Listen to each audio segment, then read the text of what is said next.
ಬಂದಿದ್ದು ತಡ ಆಯ್ತೆ. ಹಾಗೇನಿಲ್ಲ, ಸರಿಯಾದ ಸಮಯಕ್ಕೆ ಬಂದಿದ್ದೀರ. ಮತ್ತೆ ಏನಿದೆ ಹೊಸ ಅಪ್ಡೇಟ್ಸ್? ಹೊಸದೇನಿಲ್ಲ, ಎಲ್ಲ ಹಳೇದೆ. ನಾನು ಈ ಕೇಸ್ ತಗೊಂಡಿದ್ದೇನೆ ಹೇಳಿದ್ದೆ ಅಲ್ವಾ, ಈ ಕೇಸ್ ನಮ್ಮದೇ ಅಂತ. ಮತ್ತೆ ಹೊಸದಾಗಿ ಇನ್ನೇನಿರುತ್ತೆ ಹೇಳಿ? ನಾವು ಎಷ್ಟೇ ಮುಂದೆ ಇದ್ರು ನಮ್ಮ ಎದುರಾಳಿಗಳನ್ನ ಅಷ್ಟು ಅಂಡರ್ ಎಸ್ಟಿಮೇಟ್ ಮಾಡಬಾರ್ದು ಸರ್. ನಾವು ಯಾವಾಗಲೂ ಅವ್ರ ಮೇಲೆ ಒಂದು ಕಣ್ಣಿಟ್ಟಿರ್ಬೇಕು. ಇಲ್ಲ ಅಂದ್ರೆ ಒಂದು ಸಣ್ಣ ಬಿರುಕು ಕೂಡ ದೊಡ್ಡ ಹಡಗನ್ನೇ ಮುಳುಗಿಸ್ಬಿಡುತ್ತೆ. ಕರೆಕ್ಟ್ ರಾಧಾ, ಕಂಟಿನ್ಯೂ ಒಂದ್ಸಲಿ ಹೀಗೆ ಅಂಡರ್ ಎಸ್ಟಿಮೇಟ್ ಮಾಡಿ ನಮಗೇನೆ ಬ್ಯಾಕ್ ಫೈರ್ ಆಗಿದೆ. ನನಗೆ ನಿಮ್ಮ ಮಾತು ಅರ್ಥ ಆಗುತ್ತೆ ಸರ್. ನಾಳೆ ಕಂಟಿ ಕಡೆ ಲಾಯರು ತಲೆ ಕೆಳಗೆ ಮಾಡಿ ನಿಂತ್ಕೊಂಡು ವಾದ ಮಾಡಿದ್ರು ಕೂಡ ಗೆಲ್ಲಕ್ಕೆ ಸಾಧ್ಯ ಆಗಿರುವಂತ ಲಾ ಪಾಯಿಂಟ್ಗಳನ್ನ ಹಾಕಿ ಲಾಕ್ ಮಾಡಿಬಿಟ್ಟಿದ್ದೀನಿ. ಆ ಕಂಟಿ ಕಣ್ಣೀರು ಹಾಕೊಂಡು ಹೋಗೋದನ್ನ ನೋಡೋದಕ್ಕೆ ರೆಡಿಯಾಗಿ ಮೇಡಮ್. ಮತ್ತೆ ನನ್ನ ಪೇಮೆಂಟು ನಾಳೆ ಕೇಸ್ ಮುಗಿದ್ಮೇಲೆ ಮಿಕ್ಕಿದ್ ನಿಮಗೆ ತಲುಪಬೇಕಾಗಿರೋದು ತಲುಪುತ್ತೆ. ಆಗಲಿ ಮೇಡಮ್, ತುಂಬ ಸಂತೋಷ. ನಾಳೆ ಕೋರ್ಟಲ್ಲಿ ಸಿಗೋಣ. ಹಾಗಾದರೆ ನಾನಿನ್ನು ಹೊರಡಲೆ? ಏನಾಯ್ತು? ಏನೋ ತಲೆಕೆಟ್ಟು ನಂಗೆ ಮಾತಾಡ್ತಿದ್ಯಾ? ಯಾಕೆ ಬಾಬು, ಏನು ಗೊತ್ತೇ ಇಲ್ಲ ಅಂತ ಮಾತಾಡ್ತಿದ್ಯಾ? ಲೇ ದಿಟ್ ಬಾಲು, ನನಗೇನು ಗೊತ್ತಿಲ್ಲ ಕಣಪ್ಪ. ಅದೇನೋಯ್ತು ಹೇಳು. ಡ್ಯಾಡಿ ಆಗಲೇ ಹೇಳಿದ್ನಲ್ಲ, ಅದೇ ವಿಷಯ.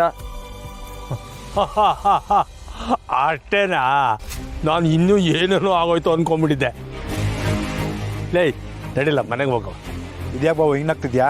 ನಿನಗಿದು ಚಿಕ್ಕ ವಿಷಯ ಅನಿಸ್ತಿದ್ಯಾ? ನನ್ನ ಕಷ್ಟ ನನಗೆ ಗೊತ್ತು. ಯಾಕಲ ಮೇಟ್ರ ಜೊತೆಗೆ ಸ್ನಾನ ಮಾತಾಡಿದ್ ನೋಡಿ ಹೊಟ್ಟೆನಾಗೆ ಬೆಂಕಿ ಬಿದ್ದಂಗಾಯ್ತಾ? ಬಾಬು ಬೆಂಕಿ ಅಲ್ಲ, ಜ್ವಾಲಾಮುಖಿನೇ ಉಗ್ದಂಗೆ ಆಗ್ತದೆ. ನಿನಗೆ ಅದೆಲ್ಲ ಅರ್ಥ ಹಾಕಿಲ್ಲ ಬಿಡು. ಹೌದಪ್ಪ, ನಂಗೆ ಅರ್ಥ ಹಾಕಿಲ್ಲ. ಮನೇಲಿ ಅರ್ಥ ಮಾಡಿಸುವಂತೆ ಬಾ. ನಾನು ಬರೋಕ್ಕಿಲ್ಲ. ಬರೋಕ್ಕಿಲ್ವಾ? ಎಲ್ಲೋಯ್ತೀಯಾ? ನಿಮ್ಮ ಅಕ್ಕನ ಮನೆಗೆ ಹೋಯ್ತೀಯಾ? ಬೀದಿ ಬದಿಲಿ ಬಿದ್ಕೊಂಡ್ರು ಪರವಾಗಿಲ್ಲ, ನಿಮ್ಮ ಅಕ್ಕನ ಮನೆಗೆ ಹೋಗೋನಲ್ಲ ನೀನು ಅಂತ ನಂಗೆ ಗೊತ್ತು. ನಡಿ. ನೋಡು ಬಾಬಾ, ಆ ಮೇಷ್ಟ್ರು, ಅವ್ನ ಹೆಂಡ್ರು, ಅವ್ನ ಮಗ ಮನೆ ಒಳಗೆ ಇರೋ ಗಂಟ ನಾನು ಆ ಮನೆ ಒಳಗೆ ಕಾಲಿಡಕ್ಕಿಲ್ಲ. ನನಗೆ ನೆನ್ನೆಯಿಂದನೇ ಅನುಮಾನ ಇತ್ತು, ಸಾನ ಯಾಕೆ ಆ ಮಗುನ ಒಂದೇ ದಿನಕ್ಕೆ ಇಟ್ಟು ಒಂದು ಹಚ್ಕೊಂಡವಳೆ ಅಂತ. ಇವತ್ತು ಆ ಮೇಷ್ಟ್ರು ಮಗಳು ಅಂತ ತಿಳಿದ ಮ್ಯಾಕೆ ಎಲ್ಲ ಗೊತ್ತಾಯ್ತು. ಎಟ್ಟೆ ಆದರೂ ಮೊದಲನೇ ಪಿರುತಿ ಅಲ್ವಾ ಬಾಬಾ? ಅದೆಂಗೆ ಮರ್ತೋಗಕ್ಕೆ ಸಾಧ್ಯ ಹೇಳು? ಅದು ಮೇಷ್ಟ್ರು ಕೂಸಾಗಿರೋದಕ್ಕೆ ಸಾನ ಅಟ್ಟೊಂದು ಹಚ್ಕೊಂಡಿರೋದು. ಈಗ ಆ ಮಗು ನೆಪ್ದಾಗೆ ಆ ಮೇಷ್ಟ್ರು ಮನೆಗೆ ಬಂದವನೆ. ನಾನೀಗ ಅಲ್ಲಿ ಬಂದು ಇವ್ರುಗಳ ಮಧ್ಯೆ ಮೂರನೇ ವ್ಯಕ್ತಿಯಾಗಿ ನಿಂತ್ಕೊಳ್ಳ? ಆಗಲ್ಲ ಬಾಬು, ನಾನು ಬರೋಕ್ಕಿಲ್ಲ. ಲೈ, ನೀನು ತಾನನ್ನು ಇಷ್ಟೇ ಇಲ್ಲ ಅರ್ಥ ಮಾಡ್ಕೊಂಡಿರೋದು. ಒಂದು ಕಿತ ಅವಳು ನನಗಿದು ಬೇಡ ಅಂದರೆ ಪ್ರಾಣ ಹೋದ್ರೂ ಪರವಾಗಿಲ್ಲ, ಆ ಕಡೆ ತಿರುಗಿ ನೋಡೋಳು ಅಲ್ಲ ಅವಳು ಅಂತ ನಿಂಗೆ ಗೊತ್ತಿಲ್ವಾ? ಓ, ನನಗೆ ಸಾನ ಮ್ಯಾಕೆ ಅನುಮಾನ ಇಲ್ಲ. ಅವಳ ಮ್ಯಾಕೆ ಅನುಮಾನ ಪಡೋದು, ಬೆಂಕಿನಾಗ ದೋಸೆ ಹುಡ್ಕೋದು ಎರಡು ಒಂದೇನೆಯ. ಆದ್ರೆ ಮನೆ ಒಳಗಡೆ ಆ ಮೇಷ್ಟ್ರ ಮುಖ ನೋಡಕ್ಕೆ ಹಾಕಿಲ್ಲ. ಹಳೆದೆಲ್ಲ ಗೆಪ್ತಿ ಬಂದ್ಬಿಡ್ತದೆ.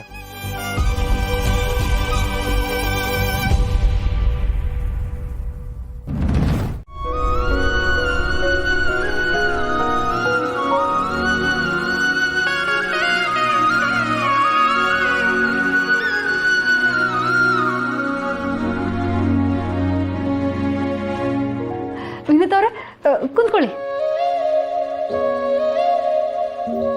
ಅಲ್ಲ, ಯಾಕೆ ಹಾಗೆ ನೋಡ್ತಾ ನಿಂತ್ಕೊಂಡ್ಬಿಟ್ರಿ?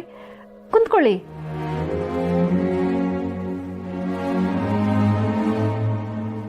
ತುಂಬಾ ದಿನಗಳಾದ್ಮೇಲೆ ನನ್ನ ಮಗಳು ಮುಖದಲ್ಲಿ ಖುಷಿನ ನೋಡ್ತಾ ಇದ್ದೀನಿ. ತುಂಬಾ ದಿನ ಅಂದ್ರೆ ಏನ್ ಅರ್ಥ? ಹಂಗಾದ್ರೆ ಮಗು ಖುಷಿಯಾಗಿರ್ಲಿಲ್ವೇ? ಖುಷಿಯಾಗಿತ್ತು ಅಂತ ಸುಳ್ಳು ಹೇಳಕ್ ಇಷ್ಟ ಆಗ್ತಿಲ್ಲ ಸಹನಾ ಅವ್ರೆ. ಯಾಕೆ ವಿನೋದ್ ಅವ್ರೆ, ಏನಾಯ್ತು?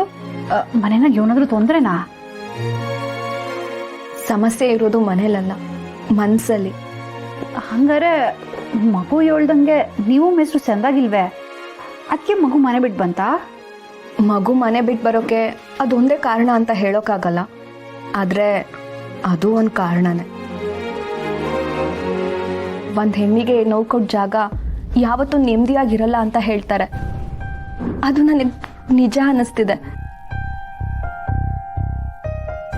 ನಿಮ್ಮನ್ನ ನಿಮ್ಮ ಪ್ರೀತಿಯಿಂದ ಒಂಟಿ ಮಾಡಿದ್ದು ಆ ದೇವ್ರಿಗೂ ಇಷ್ಟ ಆಗಿಲ್ಲ ಅನ್ಸುತ್ತೆ. ಆದರೆ ನೀವಿಬ್ರು ಮದುವೆ ಆದಾಗ ನನ್ನ ಮನ್ಸಾರೆ ನೀವಿಬ್ರು ಸಂದಾಗಿರಿ ಅಂತ ಹಾರೈಸಿವ್ನಿ. ನಿಮ್ಮ ಮನಸ್ಸಲ್ಲಿ ಯಾವ ಕಲ್ಮಶನೂ ಇಲ್ಲ ಸಹನಾ ಅವ್ರೆ. ನೀವು ತುಂಬ ಒಳ್ಳೆಯವರು. ಆದರೆ ಪ್ರತಿಯೊಂದು ಬಂಧನೂ ಚೆನ್ನಾಗೇ ಇರಬೇಕು ಅಂತ ಏನೂ ಇಲ್ವಲ್ಲ. ನಮ್ಮ ಪಾಲಿಗೆ ಬಂದಿದ್ದು ನಾವು ಅನುಭವಿಸ್ಬೇಕು. ಏನಾಗೈತಂತ ಓಸಿ ಬುಡ್ಸಿಯೋಳಿ. ನೀವು ಒಕ್ಟಾಗಿ ಹೇಳಿದ್ರೆ ನನ್ಗೇನು ಅರ್ಥ ಆಗಕ್ಕಿಲ್ಲ. ಮೊದಲು ಎಲ್ಲ ಸರಿಯಾಗೇ ಇತ್ತು ಸಹನಾ ಅವ್ರೆ. ಮುರಳಿಯವರು ನನ್ನ ಜೊತೆ ಚೆನ್ನಾಗೇ ಇದ್ರು. ಆದರೆ ದಿನ ಕಳೀತಾ ಕೆಲಸ ಅಂತ ಯಾವಾಗಲೂ ಹೊರಗೆ ಇರ್ತಿದ್ರು. ಯಾಕೆ ಹೀಗೆಲ್ಲ ಮಾಡ್ತಿದ್ದೀರಾ, ನಮಗೂ ಒಂದು ಸ್ವಲ್ಪ ಟೈಮ್ ಕೊಡಿ ಅಂತ ಹೇಳಿದ್ರೆ ಇದೆಲ್ಲ ಮಾಡ್ತಿರೋದೇ ನಿಮಗೋಸ್ಕರ ಅಂತ ಕೂಗಾಡ್ತಿದ್ರು. ನಾನು ಇದೆಲ್ಲ ಎಷ್ಟು ದಿನ ಇರುತ್ತೆ, ಇನ್ನು ಸ್ವಲ್ಪ ದಿನ ಎಲ್ಲ ಸರಿ ಹೋಗುತ್ತೆ ಅಂತಲೇ ಅಂದ್ಕೊಂಡಿದ್ದೆ. ಆದರೆ ಬರ್ತಾ ಬರ್ತಾ ಜಾಸ್ತಿನೇ ಆಯಿತು ಹೊರತು ಕಮ್ಮಿ ಆಗಲಿಲ್ಲ. ಸಹನಾ ಅವ್ರೆ, ಒಂದು ಹೆಣ್ಣು ಗಂಡನ ಹತ್ರ ನನಗೂ ಟೈಮ್ ಕೊಡಿ ಅಂತ ಕೇಳೋದೇ ತಪ್ಪ?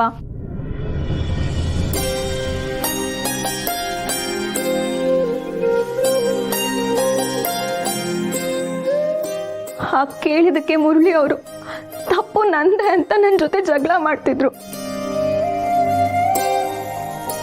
ಯಾವಾಗಲೂ ನಿನ್ನ ಬಗ್ಗೆನೇ ಹೇಳ್ತೀಯ, ನನ್ನ ಕಷ್ಟನೂ ಅರ್ಥ ಮಾಡ್ಕೋ ಅಂತ ಕೂಗಾಡ್ತಿದ್ರು.